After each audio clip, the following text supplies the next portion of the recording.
నమస్కారం. ప్రాచీన భారతదేశంలో ఎడ్యుకేషన్ అంటే ఏంటి? మనందరికీ గుర్తొచ్చేది బహుశా వేదాలు, మంత్రాలే కదా? కాని నిజం చెప్పాలంటే అది అస్సలు కాదు. మనల్ని ఒక కంప్లీట్ హ్యూమన్ బీయింగ్స్గా మార్చే 64 కళలు గురించి ఎప్పుడైనా విన్నారా? అదొక అద్భుతమైన కరికులం. దాని గురించి తెలుసుకునే ఈ ప్రయాణంలోకి మీకు స్వాగతం. ఈ విద్యా విధానం గురించి తెలిస్తే మీరు ఖచ్చితంగా ఆశ్చర్యపోతారు. సరే, మరి ఆ రహస్యాలను ఛేదిద్దామా? సో ప్రాచీన భారత విద్య అనగానే మనలో చాలామందికి ఏం గుర్తొస్తుంది? గురుకులాల్లో కూర్చుని గురువుగారు చెప్తుంటే వేదాలు వల్లెవేస్తున్న శిష్యులు, లేదంటే ఎక్కడో ఆశ్రమాల్లో తత్వశాస్త్రం గురించి పెద్ద పెద్ద చర్చలు. ఇవే కదా మన కళ్లముందు మెదులుతాయి. కాని అసలు నిజం దీనికి చాలా భిన్నంగా, ఇంకా చెప్పాలంటే చాలా ఆశ్చర్యకరంగా ఉంటుంది. చూశారా, మనం అనుకునేదానికి అసలు వాస్తవానికి ఎంత తేడా ఉందో? అంటే ఆ విద్యా విధానం కేవలం పండితులనో స్కాలర్స్నో తయారుచేయడానికి కాదు.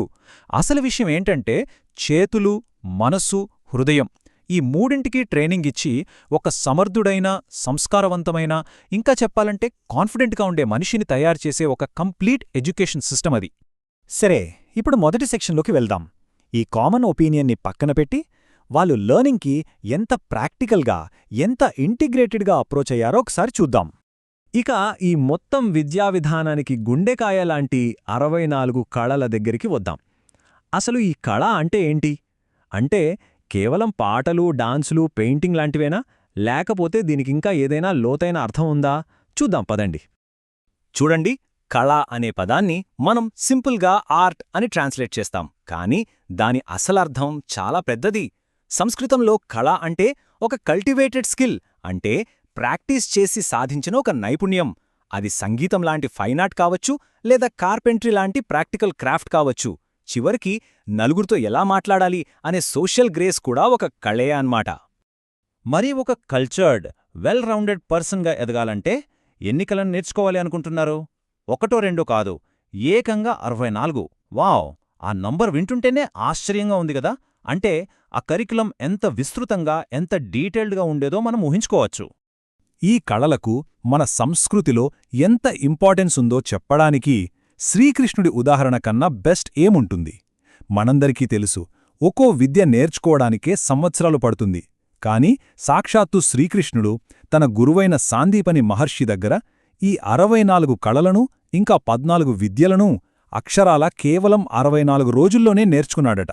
అంటే ఆలోచించండి, అది ఎంత అసాధారణమైన ప్రతిభో. సరే, ఇప్పుడు మనం ఈ విశ్లేషణలో చాలా ఇంట్రెస్టింగ్ పార్ట్కి వచ్చేశాం.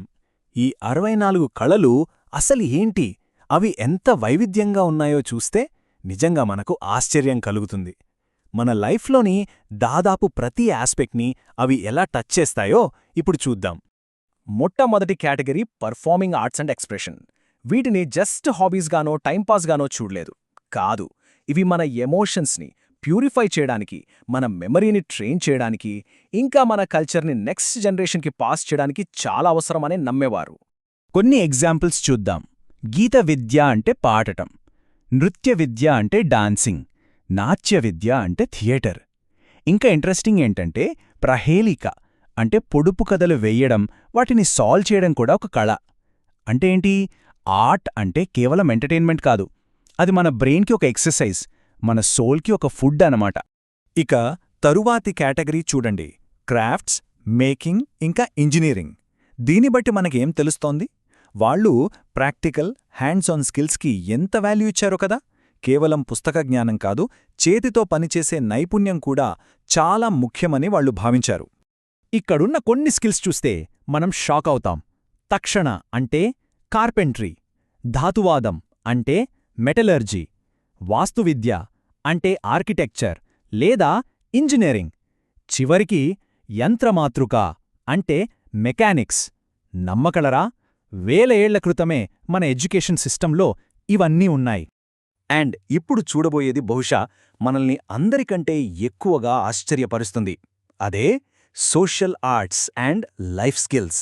అంటే సమాజంలో ఎలా మెలగాలి, మన డైలీ లైఫ్ని ఎలా హ్యాండిల్ చేయాలి, వీటిని కూడా నేర్పించదగ్గ స్కిల్స్గా వాళ్ళు చూశారు. ఉదాహరణకు చూడండి, సంవాచ్య అంటే ఆర్ట్ ఆఫ్ కన్వర్సేషన్, చిత్రశాకపూప ఇది బేసిక్గా రుచికరమైన వంటకాలు చేసే ఆర్ట్ అనమాట. కేశ మార్జన కౌశలం అంటే హెయిర్ స్టైలింగ్, చివరిగా వైనయికి విద్య అంటే డిసిప్లిన్ని ఎలా ఎన్ఫోర్స్ చేయాలి అనేది. ఇవన్నీ ఒక వెల్ రౌండెడ్, సోషలీ స్కిల్డ్ పర్సన్ని తయారు చేయడంపై వాళ్ళ ఫోకస్ని చూపిస్తాయి. సో ఇప్పటిదాకా మనం ప్రాక్టికల్ స్కిల్స్ అయిన కళల గురించి చూశాం. మరి థియరీ సంగతేంటి? దానికోసమే ఉన్నాయి 14 విద్యలు. ఈ సిస్టమ్ ఎంత కాంప్రహెన్సివ్గా ఉండేదో ఇది చూస్తే మనకు అర్థమవుతుంది. కళలకి విద్యలకి తేడా ఏంటంటే చాలా సింపుల్. కళలనేవి హౌ అయితే విద్యలనేవి వై. కళలు ప్రాక్టికల్ అప్లికేషన్ అయితే విద్యలు నాలెడ్జ్ అండ్ థియరీ. ఒకటి స్కిన్ని పెంచుతుంది, ఇంకొకటి నాలెడ్జ్నిస్తుంది. ఈ రెండింటి బ్యాలెన్స్తోనే కంప్లీట్ ఎడ్యుకేషన్ సాధ్యం. ఈ 14 విద్యలని చాలా లాజికల్గా 3 భాగాలుగా విభజించారు. అందులో మొదటివి 4 వేదాలు. ఇవి మనందరికీ తెలిసినవే, కోర్ ఫిలసాఫికల్ టెక్స్ట్స్. తర్వాత 4 ఉపవేదాలు, అంటే వేదాల నుంచి వచ్చిన అప్లైడ్ నాలెడ్జ్. ఇక మిగిలినవి 6 వేదాంగాలు, అంటే వేదాలను సరిగా అర్థం చేసుకోవడానికి, ఇంటర్ప్రెట్ చేయడానికి హెల్ప్ చేసే సైన్సెస్ అన్నమాట. గ్రామర్, ఫొనెటిక్స్ లాంటివి. ఈ స్ట్రక్చర్ థియోరెటికల్ నాలెడ్జ్కి ఒక సాలిడ్ ఫౌండేషన్ ఇచ్చింది. ముఖ్యంగా ఈ ఉపవేదాలు చూస్తే థియరీని ప్రాక్టీస్కి ఎలా కనెక్ట్ చేశారో అర్థమవుతుంది. ఫర్ ఎగ్జాంపుల్, అర్థశాస్త్రం. ఇది కేవలం ఎకనామిక్స్ థియరీ కాదు, ఒక రాజ్యాన్ని ఎలా పాలించాలి అనే పూర్తి గైడ్. ధనుర్వేదం అంటే సైన్స్ ఆఫ్ వార్ఫేర్. గాంధర్వవేదం పెర్ఫార్మింగ్ ఆర్ట్స్కి సంబంధించిన సైన్స్ అయితే, ఆయుర్వేదం మన అందరికీ తెలిసినట్టు science of life and medicine. ప్రతిదీ కూడా ఒక deep practical field of study. సరే, ఇన్ని కళలు, ఇన్ని విద్యలు బావుంది. కానీ అసలు వీటన్నింటి వెనక ఉన్న అల్టిమేట్ పర్పస్ ఏంటి? ఆ ఎందుకు అనే ప్రశ్నకు ఇప్పుడు సమాధానం చూద్దాం. దీని వెనుకున్న లక్ష్యం చాలా క్లియర్ అండ్ పవర్ఫుల్. కేవలం ఒక ఉద్యోగం సంపాదించడం కాదు, అంతకు మించి ఆలోచించగల, సృష్టించగల, నిర్మించగల, కమ్యూనికేట్ చేయగల, ఇంకా బాధ్యతాయుతంగా జీవించగల ఒక సంపూర్ణ మానవుణ్ణి, ఒక హోల్ హ్యూమన్ బీయింగ్ని తయారు చేయడమే దీని అసలైన లక్ష్యం. ఈ కోట్ చూడండి, ఇది వాత్స్యాయనుడి కామసూత్రం నుంచి తీసుకున్నది. ఇది మనల్ని చాలా ఆలోచింపజేస్తోంది. ఒకవేళ ఒక భార్య తన భర్త నుంచి విడిపోయి కష్టాల్లో పడితే, ఆమెకు ఈ కళల నాలెడ్జ్ ఉంటే వేరే దేశంలో కూడా తను ఈజీగా బ్రతకగలదు అని అంటున్నాడు.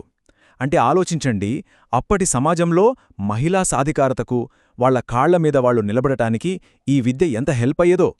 ఎడ్యుకేషన్ అంటే కేవలం నాలెడ్జ్ కాదు, అది సెల్ఫ్ కాన్ఫిడెన్స్, సెల్ఫ్ రెస్పెక్ట్. ఫైనల్గా ఈ మొత్తం సిస్టమ్ వెనక ఉన్న ఫిలాసఫీ ఏంటంటే సత్యం, శివం, సుందరం. అంటే ట్రూత్, గుడ్నెస్ అండ్ బ్యూటీ. ఈ 3 వేర్వేరు కాన్సెప్ట్స్ కాదు, అన్నీ ఒకదానితో ఒకటి కనెక్ట్ అయ్యున్నాయి అనే ఒక గొప్ప ఆదర్శం. అంటే ఒక ఆర్ట్, ఒక స్కిల్, అది కేవలం అందంగా ఉండటమే కాదు, అది నిజాన్ని, మంచితనాన్ని చేరుకోవడానికి ఒక దారి అనేవాళ్లు నమ్మారు. మరి ఈ ప్రాచీన విద్యా విధానం గురించిదంతా తెలుసుకున్నాక మన ముందొక పెద్ద ప్రశ్న మిగిలిపోతుంది. కేవలం మార్కులు, ర్యాంకుల చుట్టూ తిరుగుతున్న మన ఇప్పటి ఎడ్యుకేషన్ సిస్టంలో ఒక హోల్ పర్సన్ని, ఒక సంపూర్ణ వ్యక్తిని తయారు చేయాలంటే ఎలాంటి మార్పులు అవసరం? ఈ పాత ఆలోచనల నుంచి మనం కొత్తగా ఏం నేర్చుకోవచ్చు? ఆలోచించండి. ఈ విశ్లేషణ మీకు కొత్త ఆలోచనలను ఇచ్చిందని ఆశిస్తున్నాను. ధన్యవాదాలు.